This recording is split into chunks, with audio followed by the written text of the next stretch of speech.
Hey everyone, this is First Alert Chief Meteorologist Marcus Walter, and I wanted to talk to you about some weather we experienced over the weekend. I'm sure many of you, if you were in the Monroe, West Monroe area, anywhere in Washita Parish, Saturday morning you were awakened by intense thunderstorms that swept across our region. And these thunderstorms were extremely loud, some of the loudest storms I've ever heard in my life. And even as I record this video, we have thunderstorms nearby, and it's not nearly as loud as what we experienced Saturday morning. So I wanted to talk a little bit more about that because I had a few colleagues talk to me and mention that they experienced the same thing, these really loud thunderstorms that swept across our region. And here's the reason why they were likely so loud. So in the atmosphere, the area of the atmosphere that is closest to the ground is typically called the boundary layer or the planetary boundary layer. In that layer is where we live, is where trees and plants grow, things like that. And that area warms during the day, so temperatures rise in the boundary layer.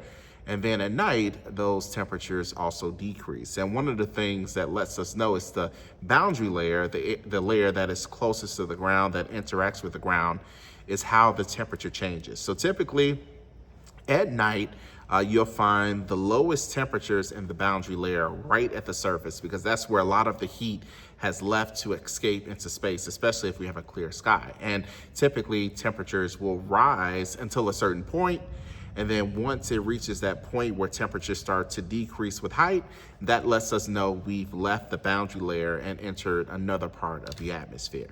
And I bring up all of this to say that in the boundary layer, you can get a lot of things that can get trapped. You can get pollution that's trapped.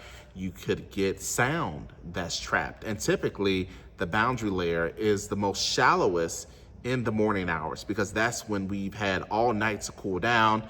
And as that boundary layer cools, it also compacts as well. So what happened Saturday morning was that we likely had these fairly intense thunderstorms that passed overhead. And once the sound from the thunder made it into the lowest part of the atmosphere, the boundary layer, that sound became trapped, even amplified.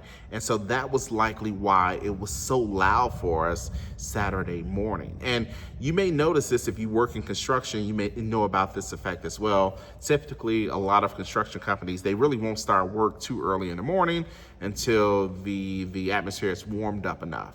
Or at the very least, the sun has risen and we're starting to heat up. Because a lot of times, if you start work too early and you have a very stable atmosphere, stable layer of the boundary layer, that can lead to a lot of noise being trapped near the surface, and you get a lot of people complaining about the construction being done, things like that. You may also notice this if you live near a highway. In the morning, sometimes it can seem really loud as those cars are traveling along the highway, but as we head throughout the day, the sound sort of balances out. It's not as loud anymore, and that's the same effect. That boundary layer can trap sound and more or less amplify it and let it travel a lot farther in the lower levels of the atmosphere.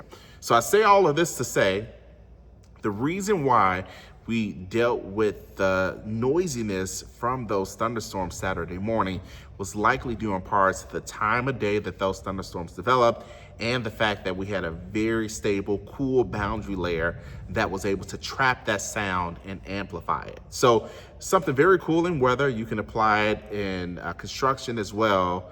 But it woke all of us up Saturday morning, and I'm sure a lot of people were caught off guard because it felt like it lasted forever too.